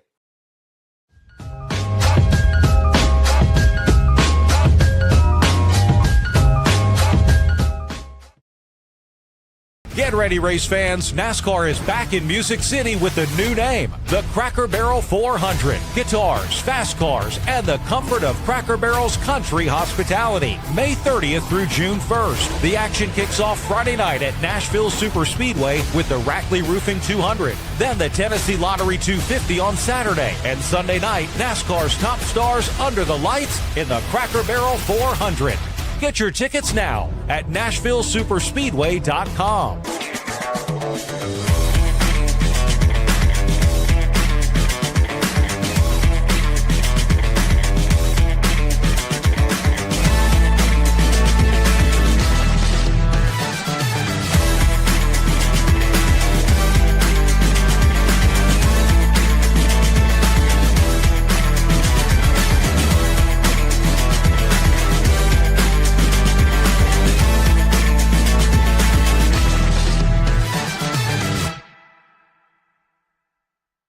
Jones & Lang Sporting Goods here in Columbia has been outfitting teams, officials, and anybody else from T-ball to college for 50-plus years. Be sure and check them out at 931-388-8060 or online at jonesandlang.com. Jones & Lang Sporting Goods, the look of a winner. Piggly Wiggly, located in Neely's Mill Shopping Center, is Columbia's locally owned and operated Cost Plus 10 grocery store dedicated to serving the community with low prices and smiling faces. Piggly Wiggly offers fresh, hand-cut meats daily, as well as daily hot plate lunches from their deli counter. You're certain to see smiling faces and a helping hand when you're here at Piggly Wiggly. Come by and check out our fresh produce, high-quality meats, and more. Down home, down the street, we'll see you at the Pig.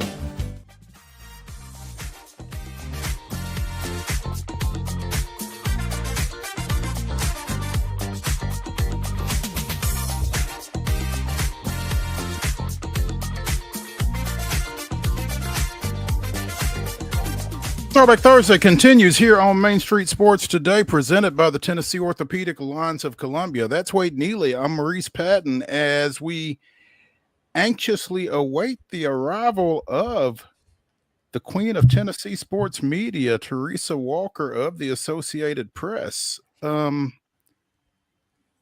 Wade, the NFL officially released schedules for all 32 teams yesterday evening. Some of those games have been out in dribs and drabs, but we got everybody's full schedule yesterday. Of local interest, the Titans open on the road at Denver. That is not Labor Day weekend. That's the week after Labor Day weekend, but they open in a 3:00 game out at Denver. Their season opener is the following weekend against the Rams. I'm not sure exactly what the takeaway is. It's crazy to me, the buildup, the way the NFL has created the interest in the schedule release. And I saw something on somebody's Twitter account. What are the first things that the players look for when the schedules are released? And I would imagine the first thing that players look for is where and when the bye is, right? Yeah, that's probably right up there at the top of the list for the players, I would imagine. Well, where the bye is, look into December to see if there's any cold weather games that they're going to be playing, particularly if they're in a warm weather home city, I guess. Maybe you look to see where the hottest games are going to be early in the year, that kind of thing. But I don't know that there's anything particularly overwhelming or that jumps out at you regarding the Titans schedule, they've got the Jaguars twice in the back end of the schedule. That's a little odd to me, I guess. I don't know why your division games wouldn't be spread out a little bit more. They're done with the Colts before the midpoint of the season. But they play the Jags the first time at Jacksonville on November 30th, and then the season finale, that date has not been set yet. But what catches your eye regarding the Titans schedule? Well, immediately what catches my eye is Sunday, October 19th. Mike Vrabel, come on down. Well, actually, that's up. Yeah, that is here. You're right. I'm not reading the come to town and let's see what happens. Who knows what the record will be for the Titans? Who knows what the record will be for the Patriots? It will probably not draw a ton of national acclaim, but that will be an interesting one for the Titans. That was my immediate takeaway, and I think really it is kind of a little bit of a flip-flop of last year's schedule because weeks 3 through 8 going to be real crucial this year. Titans schedule in the AFC South was very backloaded last year. You kind of referenced a few of those, and there is a little, they save obviously that very last game for that opponent, but a few more games. They've got 3 games against AFC South opponents in the first 5 weeks, so or in weeks 3 through 8 rather. So Titans have a little more juice in the AFC South earlier in the schedule. But yeah, a little October visit for Mr. Vrabel and company for a non-division game. That's about as big as it'll be for the Titans this year. Yeah, what kind of reception do you think Vrabel will get when he comes in here with the Patriots? Because, I don't necessarily feel like this fan base felt like he deserved to not be here. That's going to be a great question. A lot of that will probably, sadly, kind of depend on what the Titans' record is at that point. How many Patriots fans? We know that the Patriots are, there are fans that don't exactly live in New England, and there will be a lot of Pats fans and therefore Vrabel diehard supporters that will be there. I could see him getting a very warm reception, whether that's from Titans fans or people wearing Patriots jerseys. But that one will certainly be interesting. No doubt. Let's ask Teresa what she thinks about the Vrabel reception. We are joined by Teresa Walker of the Associated Press. Teresa, thank you for coming on with us. As we were mentioning, the Patriots come to town week 7, I guess, October 19th. How do you think that'll go? I mean, early on for Vrabel coming back in the building. I am very, very intrigued to see the reception he gets because, I mean, let's face it, I think that the lingering thing might be his reaction when they traded A.J. Brown. And that was kind of that trade was kind of the beginning of the end, right? And, he made it very clear, A.J. Brown will be on this roster as long as I'm coach. So I don't think he gets maybe blamed as much for the struggles of this franchise as some others for that reason, if nothing else. And, they were successful. The whole run the dang ball thing and everything. So, and outfoxing Belichick at Foxborough and things like that. So I think there are some good memories. But it was funny to see the Titan schedule release call that melancholy for that week. So it's going to be very interesting.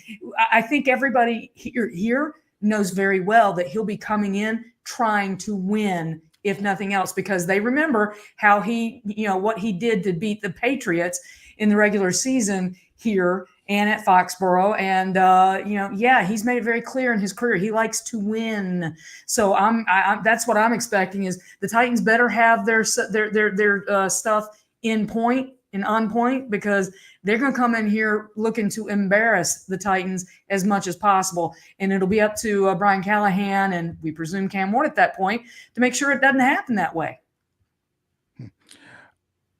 Besides that, I mean, to me, and maybe this is just a function of a 3-14 team, that's a pretty nondescript schedule to me. Well, it is. I mean, you don't have, the glamour team, you do have Kansas City coming in here in December. So that's a glam team. Patrick Mahomes, baby. and bring back those memories of,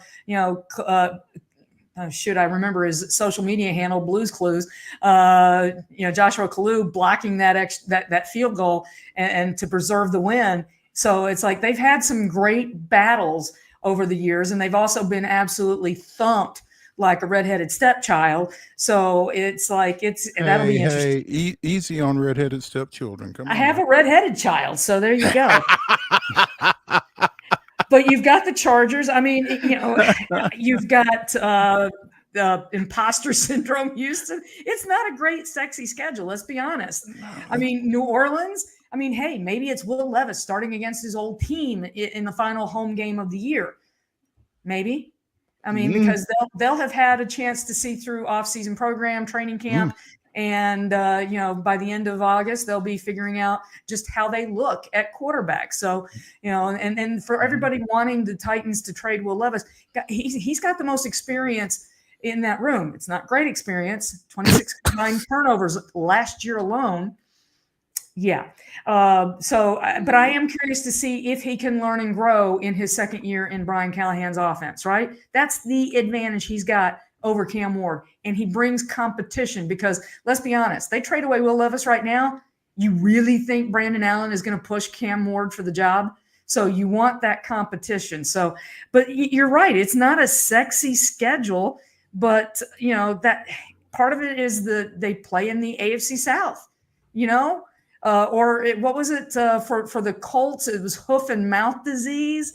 So and jock itch for the Jaguars. I mean, that says so much. And don't forget diarrhea for the Browns as well. Just that was a nice little shout out as well. That one was subtle. I really like the side effects. That was really a well done video.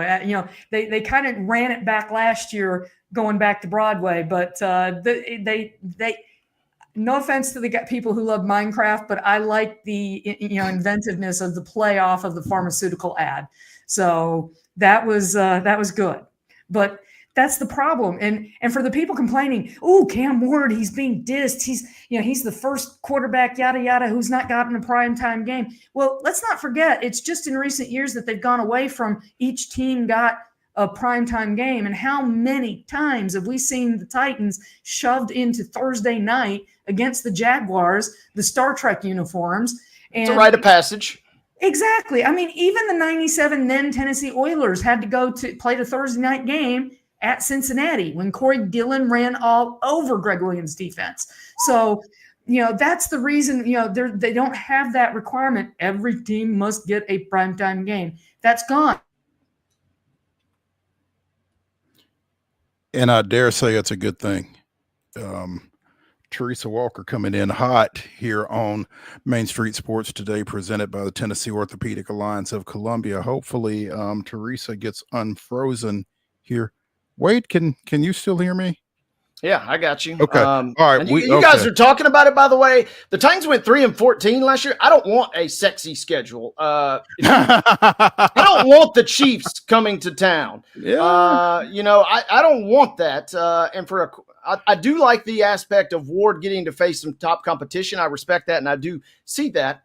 But if you're going to give me Cupcake City, which you get by finishing last in your division, they got the schedule kind of somewhat based on last year's performance. There are a few little blends here and there, but yeah, I don't necessarily want to throw Ward and these other rookies and some of these new acquisitions. I don't want to throw these guys into the deep end in year one. Well, and that's the thing. It's not an easy start. I mean, let's not, going to Denver to open, that's a playoff team last year. Going to the Rams that are hosting the Rams, I'm sorry. And then 4 of the first 6 are on the road. So that's tough enough as it is. But it's why the NFL does not, for all this talk of a draft lottery for the NFL, no, they don't need it. They've got schedule strength and things like that. And there's so much a bigger roster and things like that come into play to make it tougher to tank like people think you can do. Sometimes in the case of the Titans, you can just be bad.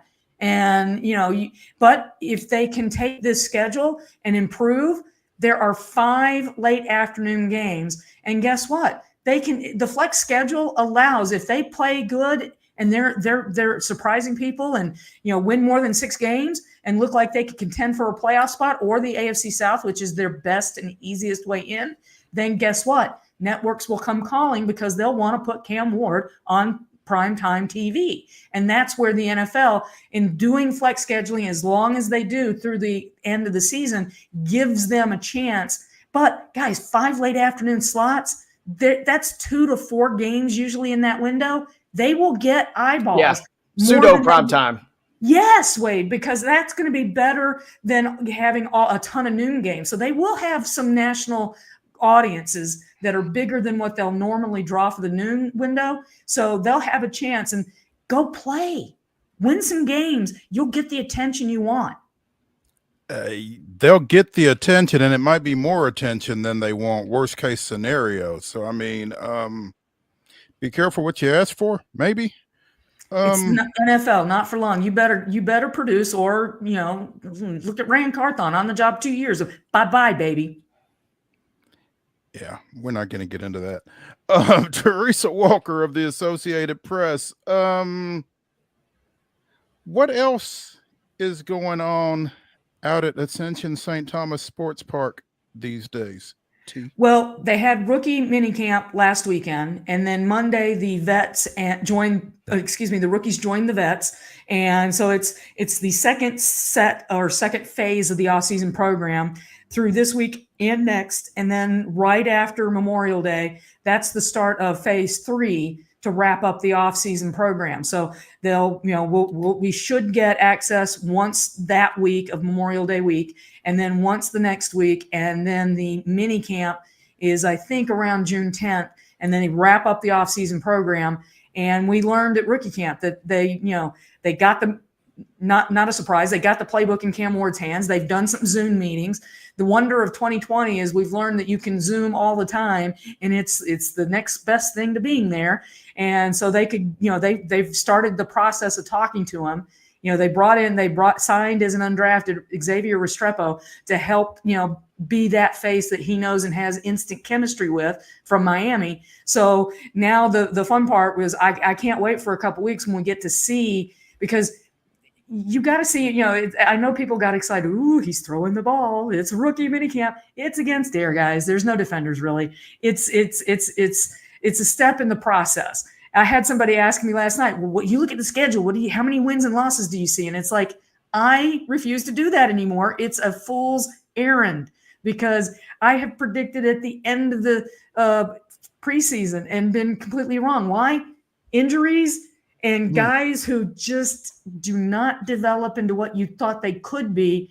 And so it's and hey, we've seen a 5-2 Titans team end up, with the coach leaving at the end of January. So I'm thinking 2010 season. David Clymer once called them that season when they were 5-2, a potential Super Bowl team. And they went out and got Randy Moss and then went Wile E. Coyote. So that's the thing. Minicamp, it'll be a little bit more, but it's a cliche for a reason. You don't start really seeing stuff until the pads come on in training camp, and that'll be around August, the beginning of August, end of July. And then the good thing is they're planning to have 2 joint practices, those first 2 road games in the preseason. I can't remember who the first one, Minnesota, I think, and then Atlanta maybe. And, so they're going to do joint practices on the road. Those will be as valuable as any game in the preseason for Cam Ward, because, even though he can't take him to the ground, it's other defenders. You haven't been going against them for weeks. And that's going to be the first big test, until the season opener. And we now know that that's at Denver on, what was it, September 9th or whatever? 7th. Okay, thank you. I wrote it down. Hey, Teresa, are there any last moves that the Titans still can make, whether that's bringing somebody in or seeing somebody go out the door in your mind, or is everything kind of injury based at this point?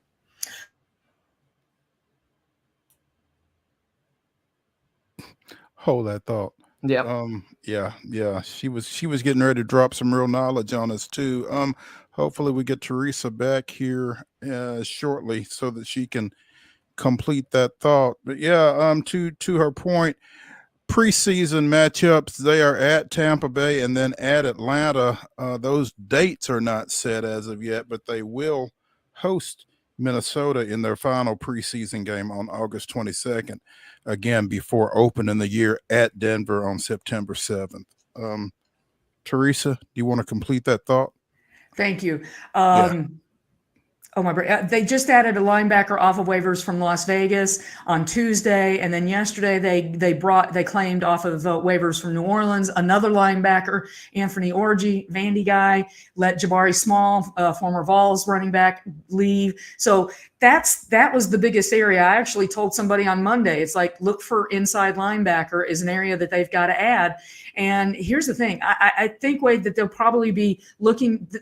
The one thing about the picking number 1 in the draft, that's not it. They're still at the top of the waiver list, even into the first couple of weeks of the season. And so they're going to be able to have first choice at anybody who's cut in the final cuts. So that's where those, the scouts and the pro scouts and pro personnel guys are going to be pulling their weight and proving their worth, helping them, fill in any gaps from injury, or if somebody just doesn't fit what they've got, they're going to be tweaking. They won 3 games last year. And while they've made a lot of changes, the fact of the matter is, the guys that are here better show that they can keep a job, because they've made it clear, if we don't like you, we're going to bring somebody else in, and they have got all the tools at their disposal to do just that. How long does that status hold up until the standings change, Teresa, or is that a year-long? It's not year long. I was trying to think. I think it feels like almost into October. I can't remember if it's the trade deadline but it does change during the season, I think. So I need to double check that. So don't hold me to that. It's been a while since they've been this high in the pecking order for claims. So when the year that they claimed Randy Moss, they were not near the top at all. So that's why that one was such a rather big surprise that he got to them at that point. Mm-hmm. And I still think that they claimed him just to keep Indianapolis from getting him. But so I will check on that. And when I find out, I'll let you know. But they have it, I think, at least through the first month of the season. Okay. All right.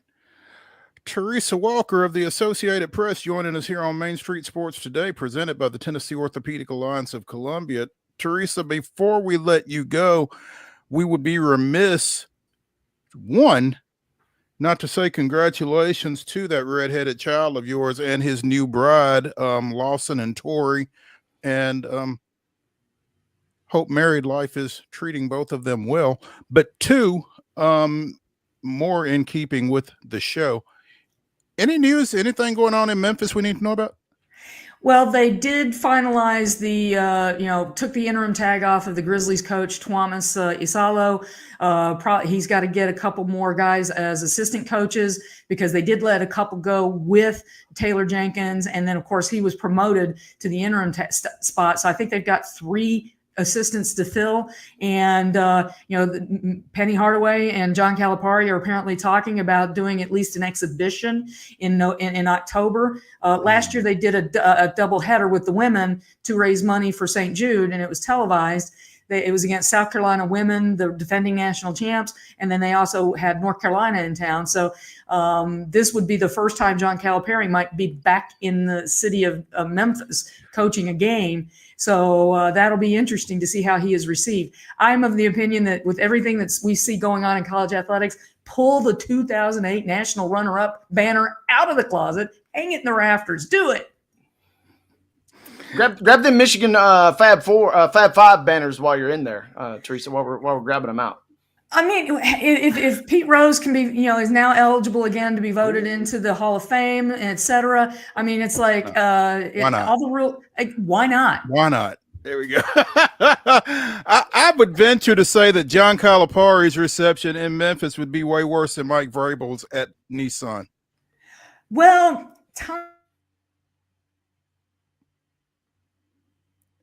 that's 3 strikes. Teresa's out. And I was about to ask her what the NFL was thinking, putting the Steelers and Packers on prime time. I wonder what that is all about. They wouldn't be telling us something, would they? That's going to be epic.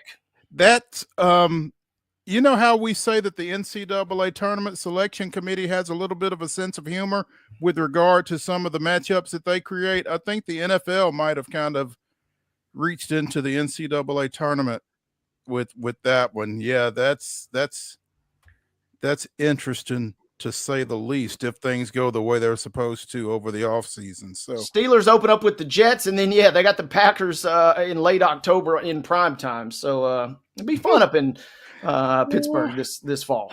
They're expecting Aaron Rodgers to be the quarterback for the Is that what that is? Surely. I was just thinking, what are the odds that the NFL would have the Packers and the Steelers chosen as one of their primetime games? I just thought that was pure happenstance. I know. And wouldn't it just be the funniest thing if Aaron Rodgers decides he's done with football? I mean, Mason Rudolph is not going to drive as much ratings as Packers and Rodgers, you don't think? No, not at all. Me neither. Okay. No offense. Mason's a nice guy, but, he is not Aaron Rodgers. For better or for worse. T, we appreciate it. Apologies for the Wi-Fi. I've got gig fiber here, but they're also installing, competing Wi-Fi in my neighborhood, gig fiber, and it's like apparently it keeps messing up my internet. So apologies. Thank you for your patience. You're golden. Thank you for your diligence. We'll catch up with you later. Thanks, guys. All right. Hey, let's take our final break here on Main Street Sports Today, presented by the Tennessee Orthopedic Alliance of Columbia.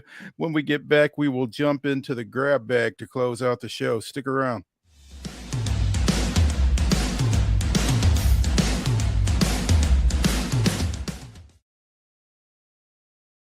Are you the biggest race fan? Our friends at Rackley Roofing want to send you to the Rackley 200 Craftsman Truck Series race at the Nashville Superspeedway on May 30th. Go to your favorite Main Street Media page and click the Enter to Win banner. We will see you at the track.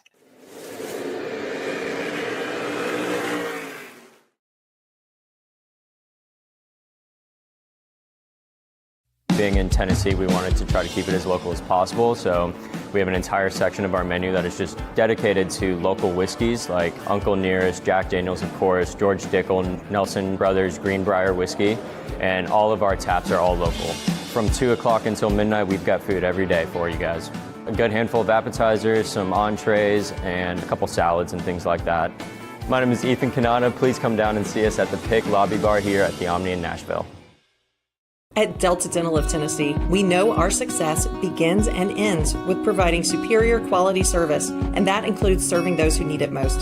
This year, we're celebrating 25 years of giving back to the community we call home. Delta Dental, along with our Smile 180 Foundation, supports Tennessee's dental colleges and oral health education, children's hospitals, free and reduced cost dental clinics, and other like-minded charities. Here's to the next 25 plus years of ensuring healthy smiles.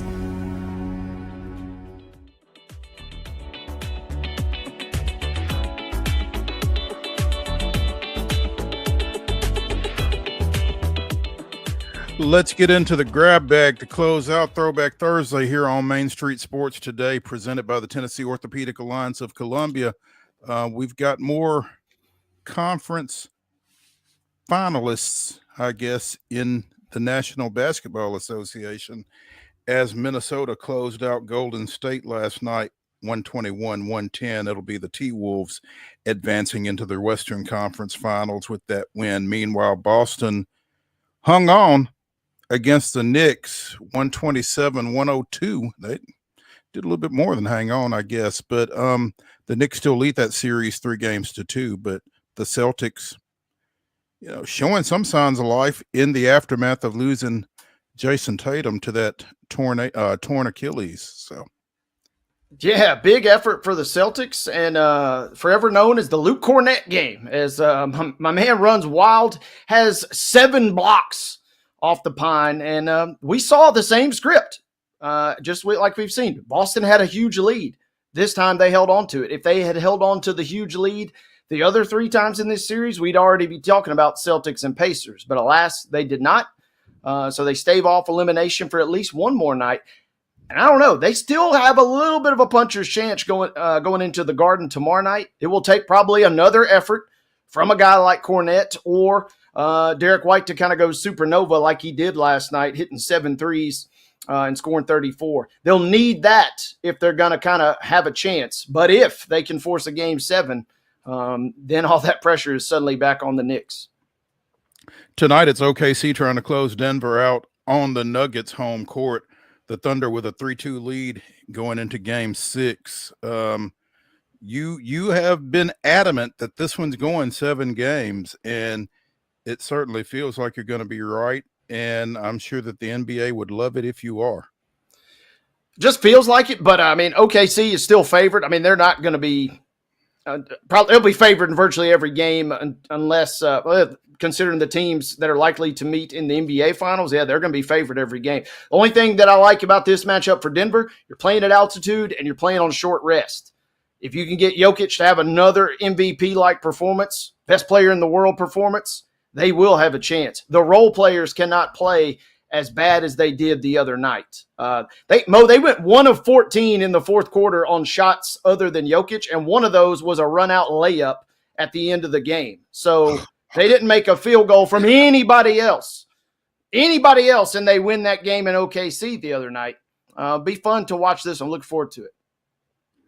On the ice, I did not watch this, and I kind of feel bad that I didn't. Edmonton won, Vegas nothing in overtime at Vegas to close out the Golden Knights. Epic game. Watch most from second period and beyond. I mean, every time it looked like Vegas was going, they had several chances where they just flat out whiffed on sitters, as you might call it in soccer, where, I mean, it's just a tap in. And those are the little breaks in this series that doomed them. Edmonton, by and large, took it to them. But in a game like last night where the chips were down and it was anybody's game, Edmonton was the better team, cashed in on more of the chances. They are deserved to be moving on. I mean, you only get one goal and it's in overtime. I mean, that's epic game. Obviously fantastic play in net, but man, that's a heartbreaker if you're Vegas. Got to be. Florida, man, 6-1 over Toronto to take a 3-2 lead in that series. And, you know, you've talked about the Panthers and how dominant they have the capability of being, and certainly showed that last night. Yeah, I mean, you get Kachuk back, you are the defending champs. They got their swagger back, and the Leafs, for all the mojo they had early in this series, they have crumbled and wilted. Florida goes in to the Rogers Center and embarrasses these guys. That was a grim effort from Toronto. Vintage Toronto, you might say, in some regards. And yeah, I expect Florida to close this one out. Canes at Washington, Stars at Winnipeg, both looking for closeouts tonight. Do either of them get them? Feels like Dallas is inevitable. I'd like to see Winnipeg show some signs of life just so we can get some more theater, but no, I don't really see it. It feels like Dallas. Maybe there's that home ice boost one last time in the Canada Life Center for Winnipeg, but man, they have underachieved. Not so much that they've underachieved, but they've ran into a buzzsaw in Dallas. And I'm done kind of even guessing what's going to happen in that other series. It will not the Hurricanes take care of business, but Washington has the power, has the star power, certainly has some other veteran leaders in that locker room. They could pull themselves up off the mat and maybe make a comeback and maybe force even a game 7 in this series. I don't know that they'll do that, but I do think that maybe they win tonight. Ryan Gerard is the leader in the clubhouse at the PGA Championship in Quail Hollow. He shot a 5 under 66 to open things up today, but there's still plenty of folks still out on the course. Wade, anybody's performance jumping out at you early on? Well, I'm a Keegan Bradley fan, and I was watching my boy this morning. He had a nice and tidy 3 under, despite leaving a couple of shots out there. So I'd like to see him piece some things together. He had a bogey on his last hole too, so it could have been slightly lower. Scotty shot 2 under. Rory posted a 3 over. We're watching DeChambeau right now. He's struggling. He was 1 over making the turn, I do believe. Lee Hodges, our local guy from Ardmore, he finished 4 over. Ricky is 2 over. Some of the notables kind of struggled today. And this will be a tournament where you're probably going to have to go relatively low to make the cut. Live model, top 70 and ties get in for sure. So looking maybe even, maybe 1 over. Some of these guys are going to have to play a lot better tomorrow if they want to continue their run. Yeah, Shoffley 1 over to finish up today. Justin Rose even through 8. Went off late, obviously. Morikawa 1 under through 11. Tony Finau finished at 70, 1 under, as did John Rahm. So yeah. And the other real notable, in a sense, Michael Block, who captivated everybody 2 years ago, the PGA Pro, who made the crazy run to finish in the top 15 in this tournament, despite kind of being, he's technically a pro, but he's basically an amateur. Didn't do so hot last year, and he's 3 over through 14. Definitely a crowd favorite, but he's got some work to do as well. Ricky Fowler 2 over to finish today. So tomorrow should be interesting. And keeping an eye on that cut line, obviously. And he only shot 1 over. Props to my boy Siwoo Kim, who's just lighting a cigarette and just puffing one as he was going down the fairway. It brought back old vibes. I love seeing Siwoo. He was struggling, so he said, "Give me one of them. Give me a heater real quick." I didn't realize you could still do that. I don't know that you can. That's what I love about that. Is that your point? Yeah. We got people peeing in the creek at the Masters. We got Siwoo lighting them up at the PGA Championship. Golf is kind of fun again. Blades Brown, I don't think he's playing this weekend. He finished 5 over at Myrtle Beach last week in the Corn Ferry. Tied for 37 shot. His Thursday and his Sunday were solid. His Friday, Saturday, less so, but he did get in 4 rounds. 66, 71, 74, 68 to finish again 5 under at Myrtle Beach. I can't find his next start, but it doesn't look like he's going this weekend. So we will try to keep stacking experience. That's all. That's the name of the game for him. Absolutely. And finally, speaking of golf, some news out of Pulaski from someone from Pulaski. Well, yes, in a sense, Iana Pullet, who's a junior at UT Southern, she became the first ever male or female golfer to make the cut at the NAIA National Tournament. She had a blistering 2 under yesterday. A lot of over par rounds in this tournament, but she made up 5 shots. She made the cut, was tied for 11th. Did not do so well this afternoon, though, posting 6 over. She's kind of in the 20s at the moment, but she'll make it. Again, first time ever in men or women's history somebody's made the cut at the national tournament individually, so props to her.